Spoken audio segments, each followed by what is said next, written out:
Welcome back, my literary ladies and gays. We're continuing our little series on talking about some of the popular romantasy books out there, A Court of Thorn and Roses, and also today we're going to be talking about Fourth Wing. Now, last time we talked about this, which is like a totally different thing that I usually talk about. If you're new here, typically I will take celebrities and sort of break down their psychology or whatever pop culture news is going on for what we can learn about it. But in this sense, just because these books are having such a wave and I personally am obsessed and down a rabbit hole in a way that's really creeping my friends out. So I'm taking it here. I'm taking it to the streets so we can all talk about it because there's a lot to learn from these characters, especially the chicks. Because like I said in the last video, you have these main characters, Feyre from the ACOTAR series and Violet Sorrengail from Fourth Wing, who are very similar. It seems like Rebecca Yarros, who wrote Fourth Wing, ripped off the other book. It doesn't matter. They're both physically kind of slight, but they possess this great power. But they're fragile, but they've had to make themselves stronger because they didn't have a lot of love. There weren't people looking out for them. And so they're stubborn and they're pig-headed and they're, as we were talking about in the last video, they're dangerous. They endanger other people, constantly trying to prove a point and coming from this place of their chip on their shoulder and I'm not weak, don't think I'm this, rah, rah, rah. And it's actually an extremely repellent personality for me in the books, but also in real life, because like I said then, we know people like this. So what can we do if the chip on our shoulder is I am weak? How can we be strong? How can we stop looking weak? We're gonna get into it, but before we do, just wanna remind you guys we have 2 amazing trips coming up. We're going to Italy twice this year, Amalfi Coast in early September, Rome, Tuscany, Florence in early October. Join me. The trips are selling out. They're gonna sell out pretty soon, so I don't want anyone to miss out, even though I know we can only take so many people. It's super limited, super luxury. They're gonna be really nice trips. You know, I travel in a very bougie, shall we say, way. I travel the way you would expect me to based on how I look, and I wanna bring these experiences to you guys. I want you to have a really amazing, like customized, non-touristy, non-tour. These are tours for people who don't go on fucking tours. Like we're not like in a tour bus, okay? I am leading you around some of my favorite places in the world that I know a ton about. I speak the language. I know how to flirt with the boys. I'm gonna teach you how to do it too. So it's just gonna be a wonderful girls getaway. So don't be afraid to join and come and have truly the vacation of a lifetime. So let's talk about these two chicks, right? Let's talk about Feyre and Violet Sorrengail. Like I said in the last video, I don't like them because they are stubborn and they are acting from such a place of an ego wound that to me, when they're like, no, I'm coming. No, I'm gonna do this. Nah! Even though everyone's like, please don't do that. Please, you don't even know what you're saying. You're literally putting everyone in danger. You don't have any powers. Everyone's gonna have to come and rescue you. We know these people in our real life and they are just exhausting. But I also know what it's like to have that, sorry, there's like a storm and a half outside. I know what it's like to have that chip on my shoulder where I do feel weak. And I think all of us at some point in our life have felt weak, either powerless or stupid or wrong. Like we've taken a risk and it didn't work out. How do you stop looking weak? Are you weak? Do you fundamentally believe that you're weak? Okay.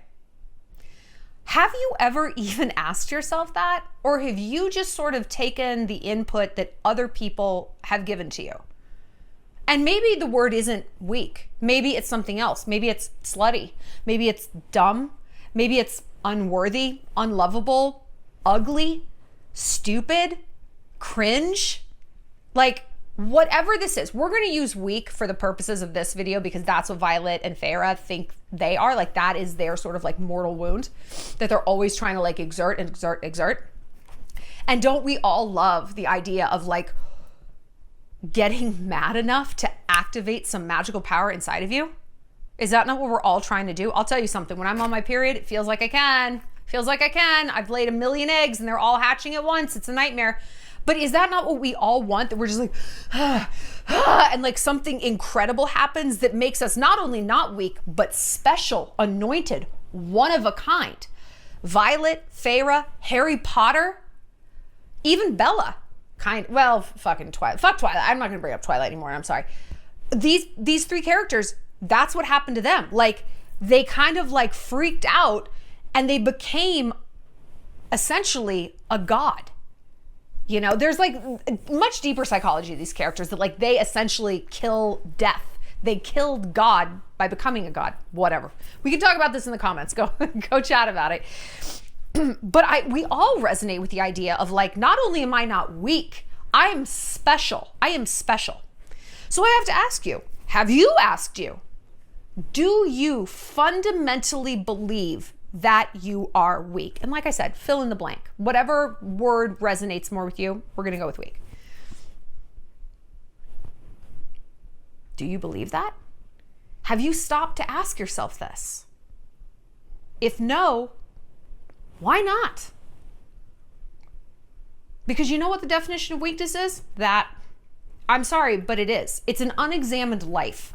You are going to have a real hard time selling me on the fact that you are strong, in control of your life, the driver, you know, the wanted woman. You're a seductress. If you have never stopped to examine your life and how you're living it, you're actually not strong. You're not. How do we know this? Do we not see men who are like this all the fucking time? Guys are like, oh, they're like, this is what toxic masculinity actually is. I love a toxic man who can like kill an elk and kill a terrorist and whatever. I love manly men. What I don't love is men who are just these berserkers that never bother to analyze their own behavior, or even if what they're doing makes them happy. I don't want to be around anyone of either gender, and there's only two, who are like that. I don't want anything to do with these people. That's gross. So let's say you've asked yourself, do I believe that I'm weak? And your answer is no. That's the best case scenario. No. No, I'm not weak, okay? No. All right, then why have you decided that label should stick to you? Why can't you brush that off? Let me tell you something. Given what I do for a living, ooh, it is stormy. The things people tell me that I am, it's bottomless. And guess what? So few of them are good. So few of them are good. You try to cling to the good ones though, right? But the bad ones, I mean, people are truly determined to misunderstand me. They come here, they come at me, whatever, and they're like, I know exactly how I've decided to feel about her, and God damn it, she's gonna know about it too. I don't respect those people for exactly that behavior. And so why would I listen to someone I didn't respect? So ask yourself, who is foisting this label upon me?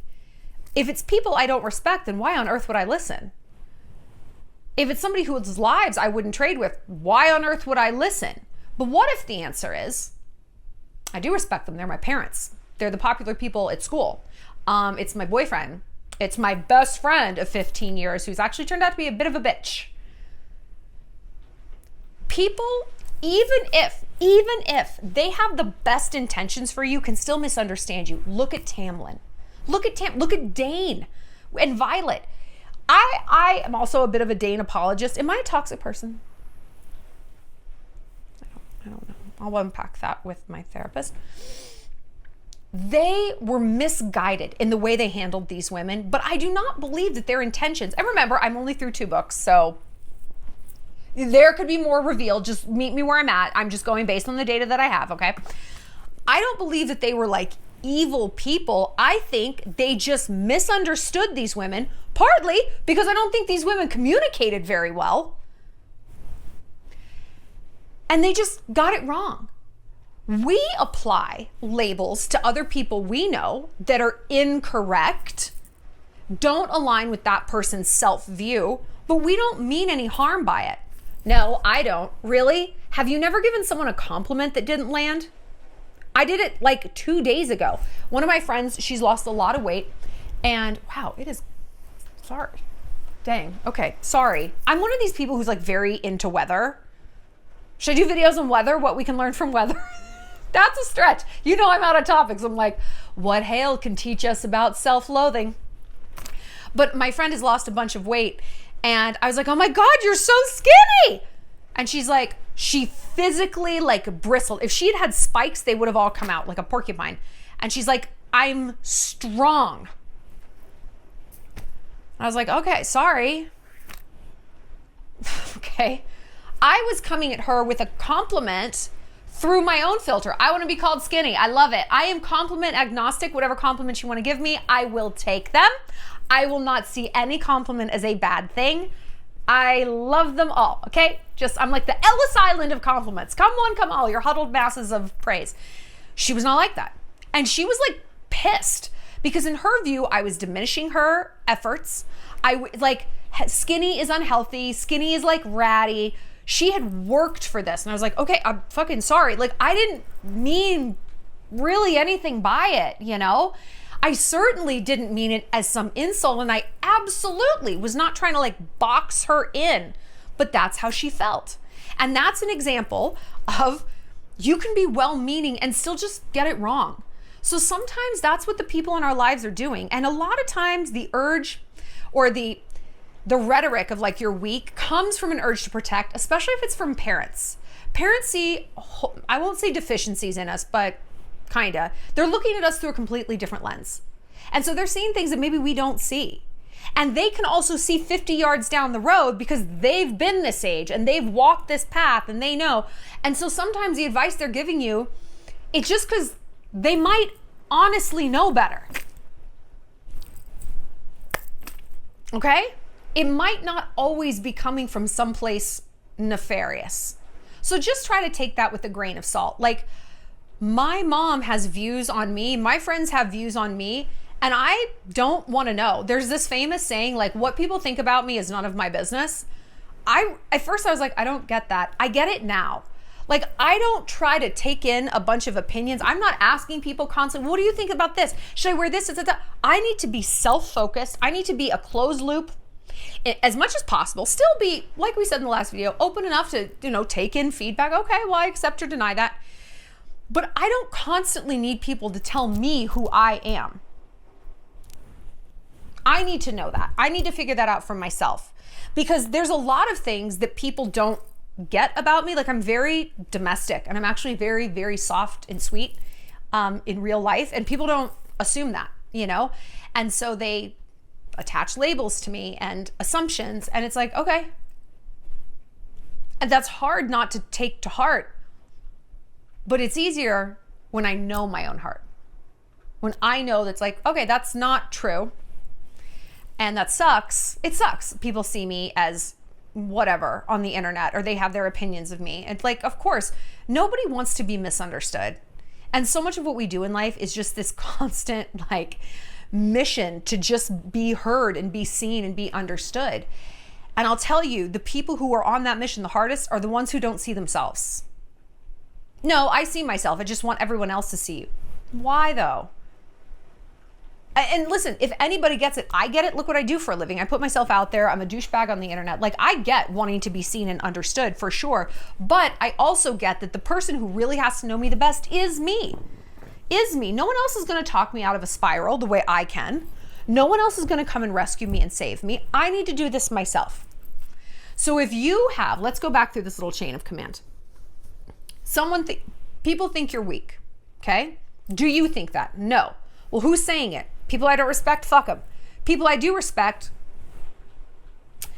they have just misunderstood me. Now, ask yourself, is there data? We're going to be real with ourselves right now. Is there data I'm feeding this machine, like the dad machine, the best friend machine, that is causing them to spit out this result? She's weak. No. What did we say at the beginning?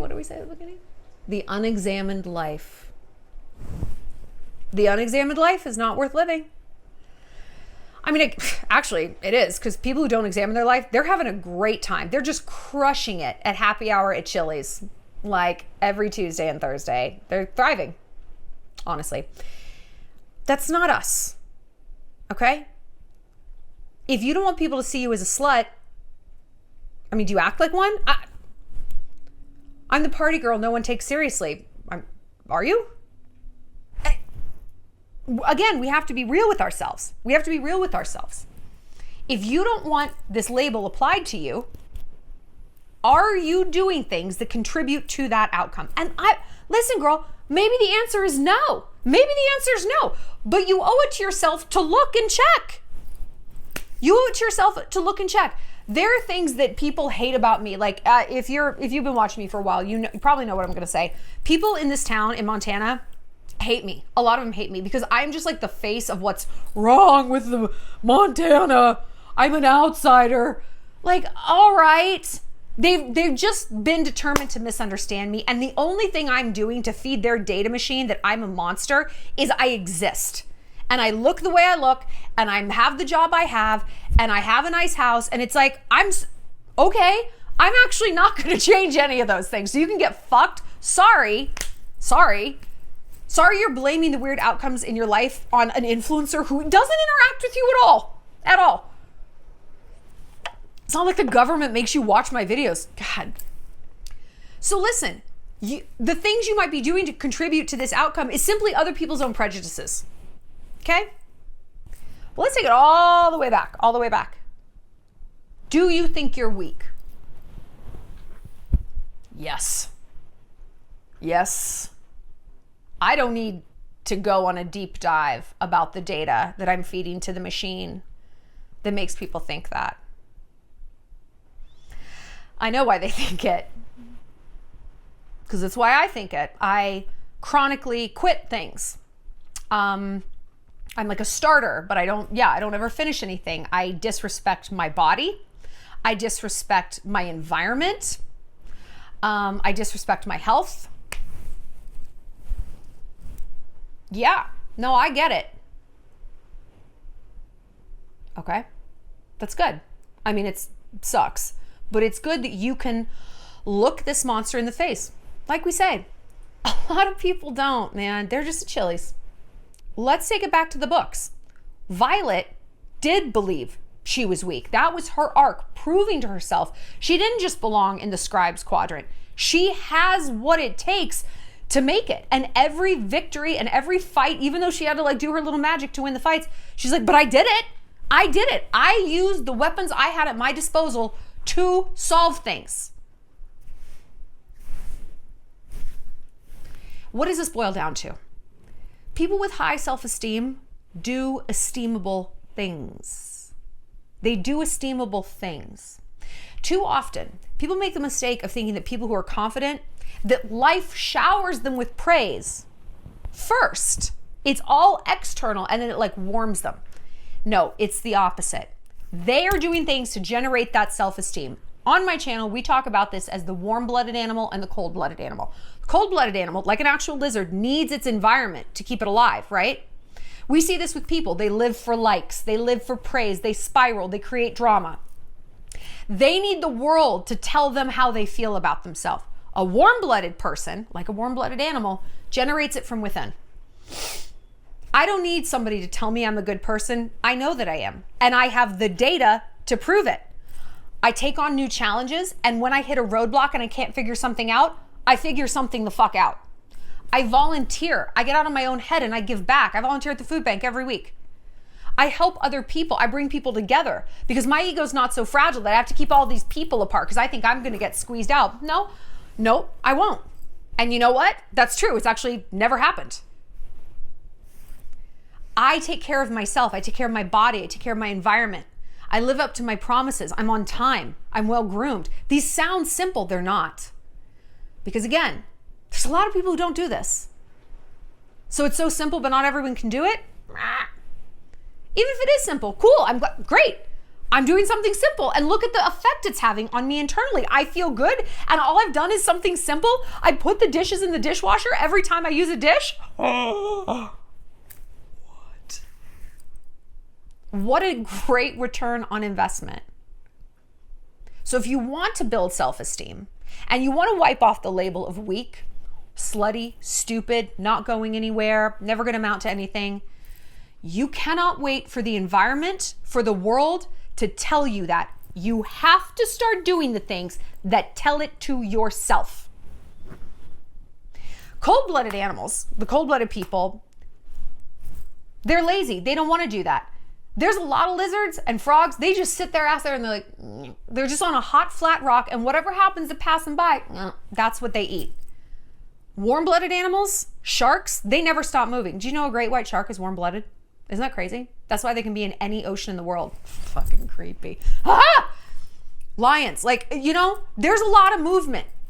I forget where this metaphor was going, but when I had it in my head, I was like, wow, this really slaps. And now I'm just like, oh, it's because emotionally the cold-blooded people, they're waiting. They're waiting for the environment to just cruise along and give them what they need, and they think that's going to generate some results. Us, I'm not waiting for shit. Okay, I'm not waiting for shit. Neither did Violet. I think that's admirable. So I want us to come up with ways to develop that self-esteem. Start literally within. Be well groomed. I mean, I'm not trying to be like, you have to be hot. No, you have to have some pride in your appearance. You do. You do. Because what we were saying in the previous video was when you are like sloppy, you are a very easy target, because a predator is like, I know exactly where her weak spots are. She's wearing it. It's on the outside. You don't have to have a full bozo beat every time you go to Target, but you do have to have some overall pride in yourself. Start working out. Doesn't have to be CrossFit. Go for walks. Get outside. Separate from the toxic people. Stop vaping. You know this. Like, you know this. You know this. You know? And the people who aren't doing this, yeah, there's a lot of them. And they're always going to try to recruit you to their side because misery loves company. Is that what you want to be? You want to keep feeling miserable as long as there's other miserable people around you? Grow up. No, you don't. No, you don't. No, you don't. So Violet, I think, did feel fundamentally weak. I mean, physically, you know, she had no skills. She's like, I don't belong here. Feyre, I don't think she did feel weak. I think she felt really run down and like bereft as a person. But I think her punchiness came from her constantly trying to exert her own self-belief that like, I'm not weak. I can do things. I kept my family alive for 5 years. Like, stop putting me in this cage. Like, I can be helpful. I get that. I get that. This ties into what we were talking about the last video, when it's about like being codependent on someone. Because how this translates to actual life, like out of the fairy realms, is you are trying to, you're not focused on fixing yourself. You're focused on an external thing. That turns into being the person who's dying on a random hill at a bridal shower. Are there nuts in this? I have a peanut allergy. It's Eggs Benedict. There's never nuts in Eggs Benedict, Kirsten, okay? Just because you're not being self-focused. Like we were saying, when you know, like you know, like you know, you're not weak, and you have the constant patterns of data to prove it. I know I'm not weak. I took up tennis and I go 3 times a week. If I were weak, I would have given up because it's difficult. I know I'm not weak because I can volunteer and be upset, and I can still get through that shift because I'm here to help other people, not just focus on my own sad spirals. All right? I know I'm not weak. I started my own business. I know I'm not weak.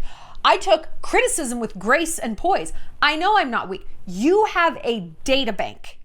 You have a data bank that's happening all in here. Feyre didn't, or she didn't feel that she did, because it was always demonstrating forward. I need to be part of this. I need to be part of this. Include me. Rah, rah, rah. She was needing to workshop that ego to get what she needed. Okay? That's the difference. And she was reckless. And she fucked up a lot of people. Like, she hurt a lot of people. So, it all starts with asking yourself, do I believe this about myself? And if so, who is it coming from? Consider the source. Do I respect the source? Am I contributing to this perception?